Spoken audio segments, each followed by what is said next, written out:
US के एक छोटे से शहर सेंटरविले, जहाँ नेचर के कुछ अजीब परिवर्तन के कारण वहाँ की कब्रों से मरे हुए लोग एक बार फिर से जिंदा होने लगते हैं और फिर वो लोग ज़ॉम्बी में कन्वर्ट हो जाते हैं और बाकी लोगों को बहुत ही बुरी तरीके से खत्म करने लगते हैं। अब क्या वहाँ पर रह रहे लोग इस सिचुएशन को फेस कर पाएंगे या फिर सब मारे जाएंगे? तो अब मूवी की कहानी शुरू होती है और हम सेंटरविले एरिया के दो पुलिस ऑफिसर रोनी और क्लिफ को देखते हैं, जो किसी फार्मर की कंप्लेंट पर उसकी तहकीकात करने जा रहे होते हैं। दरअसल सेंटरविले के एक फार्मर जिसका नाम मिलर था, उसके कुछ मुर्गे चोरी हो चुके हैं, जिस कारण वो पुलिस वाले अब वहाँ पर जा रहे हैं और वहाँ पहुँचने पर उनकी मुलाकात वियर्ड से दिखने वाले एक आदमी से होती है जिसका नाम बॉब है और वो हमेशा ही जंगलों में रहता है। दिखने में वो एक अजीब सा बंदा था और वो किसी को भी अपने मुंह नहीं लगाता है। अब जब वो ऑफिसर मिलर के पास पहुँचते हैं तो उन्हें पता चलता है कि मिलर अच्छा इंसान नहीं है और वो एक बहुत ही लालची और बेईमान किस्म का कैरेक्टर था। जिसके बाद दोनों पुलिस वाले वापस स्टेशन की ओर निकल जाते हैं, जहाँ रास्ते में रोनी और क्लिप आपस में बात करते हैं और रोनी को लगता है कि बॉब ने ही मिलर के मुर्गे चोरी किए हैं, लेकिन क्लिप उससे बताता है कि वो बॉब को बहुत ही अच्छे से जानता है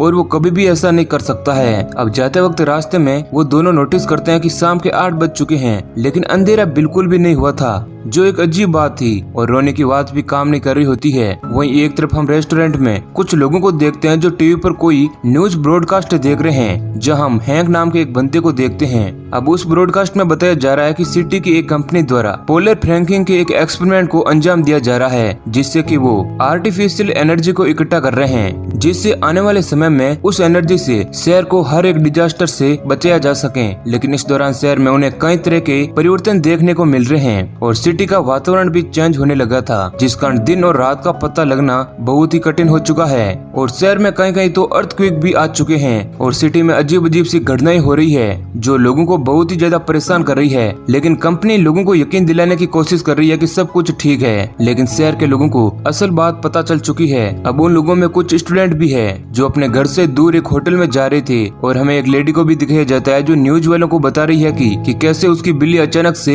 एक खतरनाक बिल्ली में बदल गई और वह उस पर हमला करने लगी। और ये सब कुछ हो रहा था पृथ्वी के रोटेशन चेंज होने के कारण, जो उसी एक्सपेरिमेंट के चलते हो रहा है। वहीं एक और हम एक अजीब सी लेडी को देखते हैं जिसका नाम झेलेडा है, जो एक फ्यूनरल होम चलाती है और वो आम लोगों से बिल्कुल अलग है। उसके बोलने, समझने और चलने का तरीका सभी इंसानों से अलग है। ऐसा लगता है कि वह इस दुनिया की है ही नहीं और वो बुद्धा के स्टेचू के सामने अपने तलवार को चलाती रहती है और वो हमेशा ही ऐसी हरकतें करती रहती है। अब रात होती है और हमें सिटी के एक कब्रिस्तान का सीन दिखाया जाता है, जहाँ पर दो डेड बॉडी कब्र से निकलकर आगे बढ़ रही है और वो उस पास के रेस्टोरेंट में जाती है, जहाँ पर वह बॉडी या कहीं तो ज़ॉम्बी पास में काम करने वाली दो लड़कियों को अपना शिकार बनाते हैं और उन्हें बहुत ही बुरी तरीके से खाने लगते हैं। अब अगली सुबह होने पर हैंक पुलिस वाले को वहाँ पर बुलाता है और क्लिप और रोने भी वहाँ अपनी एक सुपीरियर ऑफिसर मैंडी के साथ पहुँच जाते हैं, जहाँ क्लिप उस डेड बॉडी को देखकर बहुत ही ज्यादा दुखी हो जाता है और उससे लगता है कि शायद ये किसी जानवर का काम है, लेकिन रोनी उससे कहता है कि ये किसी जानवर का नहीं, ये तो शायद ज़ॉम्बी का काम है। अब अगले सीन में हम 3 टूरिस्ट को देखते हैं जो उसी शहर में घूमने आए हुए हैं और वो सभी एक गैस स्टेशन पर जाते हैं, जहाँ पर वह उसके ओनर जिसका नाम बॉब है उसे किसी होटल के बारे में पूछते हैं, जहाँ पर वे लोग रात को ठहर सकें। और फिर इसके बाद वे सभी लोग उसी होटल में पहुँचते हैं जहाँ उसे बॉब ने भेजा था और हमें यहाँ रोनी और क्लिप भी नजर आते हैं और उनके साथ उस होटल का ओनर डैनी भी होता है। और रोनी उन तीनों टूरिस्ट को वार्न करता है और कहता है कि उन्हें बड़ी सावधानी से रहना होगा और उन्हें अपना कॉन्टेक्ट नंबर भी देता है और उन्हें अपने रूम से ना निकलने की वार्निंग भी देता है। अब डैनी क्लिप को कहता है कि उसकी पालतू बिल्लियां बहुत ही दिनों से गायब है, जिनके लिए वे बहुत ही परेशान हैं। अब रोनी और क्लिप दोनों ही उसी कब्रिस्तान की तरफ बढ़ते हैं जहाँ से वे दोनों ज़ॉम्बी बाहर आए थे और वहाँ जाकर वे समझ जाते हैं कि यहीं से वे दोनों डेड बॉडी निकलकर ज़ॉम्बी बनी होगी। वहीं एक तरफ हम झाड़ियों में बॉब को देखते हैं जो रोनी और क्लिप की जासूसी कर रहा होता है और उनके जाने के बाद वह उन्हीं कब्रों के पास जाता है और वह भी समझ जाता है कि मरे हुए लोग फिर से जिंदा होने लगे हैं। अब हम बॉब और हैंक को देख पाते हैं जो शहर में बढ़ रहे ज़ॉम्बी खतरे को लेकर बहुत ही ज्यादा परेशान है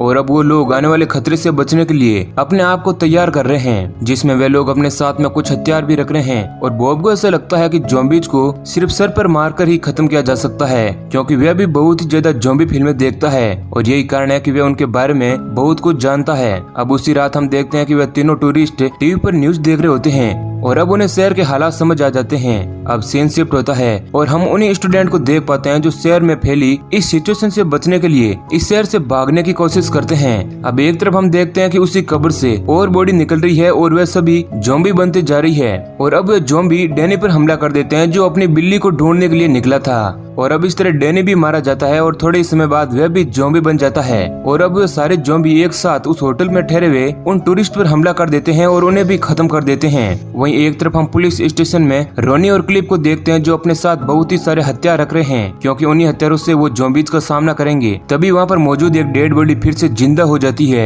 जिसे रोनी उन्हीं हथियारों से खत्म कर देता है और इस तरह रोनी पहली बार किसी ज़ॉम्बी को मारता है। वहीं एक तरफ हम जेलेडा को देखते हैं जो अपने फ्यूनरल हाउस में दो बॉडी को एग्जामिन कर रही है, लेकिन तभी वे दोनों डेड बॉडी एक ज़ॉम्बी में कन्वर्ट हो जाती है जिन्हें जेलेडा बहुत ही आसानी से अपने ही पास रखी तलवार से खत्म कर देती है। और अब जैसे ही अपने घर से बाहर निकलती है तो उसी रास्ते में बहुत सारे ज़ॉम्बी मिलते हैं, लेकिन जेलेडा अपनी तलवार से उन सभी ज़ॉम्बीज को खत्म करते हुए पुलिस स्टेशन पहुंचती है जहां पर उसकी बहादुरी को रोनी और क्लिप भी देख रहे होते हैं। और फिर वे पुलिस वाले जेलेडा को उस स्टेशन की जिम्मेदारी देकर वो लोग बाहर ज़ॉम्बी को खत्म करने के लिए चले जाते हैं। और फिर वे लोग डैनी के होटल पहुंचते हैं जहां उन्हें उन टूरिस्ट की बॉडी मिलती है और उन्हें देखकर रोनी उन सभी के सरों को काट देता है क्योंकि उसे भी पता था कि थोड़े ही समय में वो भी ज़ॉम्बी बन जाएंगे। वहीं पीछे हम देखते हैं कि पुलिस स्टेशन में जेलेडा एक कंप्यूटर से किसी अनजान जगह पर सांकेतिक लैंग्वेज में एक मैसेज करती है। वहीं दूसरी तरफ हैंक और बॉबी ज़ॉम्बी से बचने के लिए उस शॉप को अच्छे से कवर कर देते हैं, लेकिन वो ज़ॉम्बी दूसरा दरवाजा तोड़कर अंदर आ जाते हैं।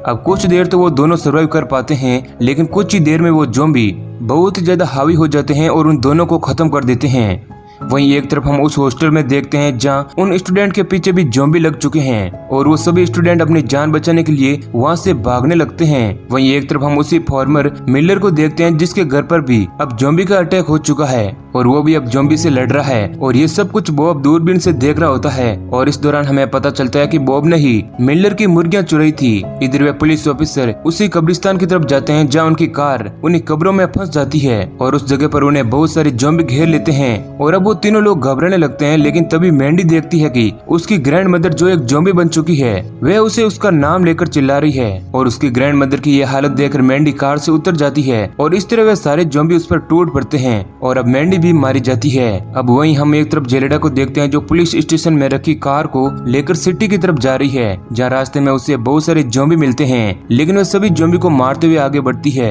वहीं दूसरी तरफ हम देखते हैं कि रोनी और क्लिप आपस में बहस कर रहे होते हैं क्योंकि रोनी को ज़ॉम्बीज के बारे में बहुत सारी जानकारी पहले से ही थी, लेकिन क्लिप को ज़ॉम्बीज के बारे में कुछ भी पता नहीं होता है। जिसके बाद क्लिप उससे पूछता है कि तुम्हें ज़ॉम्बीज के बारे में इतनी जानकारी कैसे है और तुम्हें यह कैसे पता चला कि आने वाले दिनों में इस सिटी की इस तरह सिचुएशन हो जाएगी। तब रोनी उसे बताता है कि उसने फिल्म की सारी स्क्रिप्ट पहले ही पढ़ ली थी, जिस कारण उसे आभास हो चुका है कि सिटी में किस तरह की घटनाएं होने वाली है। अब वहीं एक तरफ हम जेलेडा को देखते हैं जो अब कब्रिस्तान पहुंच चुकी है जहां उसे बहुत सारे ज़ॉम्बी नजर आते हैं, लेकिन तभी वहां पर एक यूएफओ आता है और देखते ही देखते जेलेडा उस यूएफओ में सवार होकर वहां से चली जाती है और यह सब कुछ सीन रोनी और क्लिप भी देख रहे होते हैं। अब यहाँ क्लिप रोनी से पूछता है कि क्या यह सभी उस स्क्रिप्ट में था। तब रोनी कहता है कि उसने ऐसा कुछ भी उस स्क्रिप्ट में नहीं पढ़ा था और अब वे दोनों उसी कब्रिस्तान में फंस जाते हैं और अब वे दोनों डिसाइड करते हैं कि वे लोग उन ज़ॉम्बीज का सामना करेंगे और उनसे लड़ेंगे और फिर वे दोनों कार से उतरकर उन ज़ॉम्बीज से लड़ने के लिए तैयार हो जाते हैं। अब कुछ देर तक तो वो उन ज़ॉम्बीज से सर्वाइव कर पाते हैं, लेकिन आखिरकार उन ज़ॉम्बीज की संख्या बहुत ही ज्यादा हो चुकी थी और वे ज़ॉम्बी उन दोनों को चारों तरफ से घेर लेते हैं, जिसके बाद रोनी और क्लिप भी मारे जाते हैं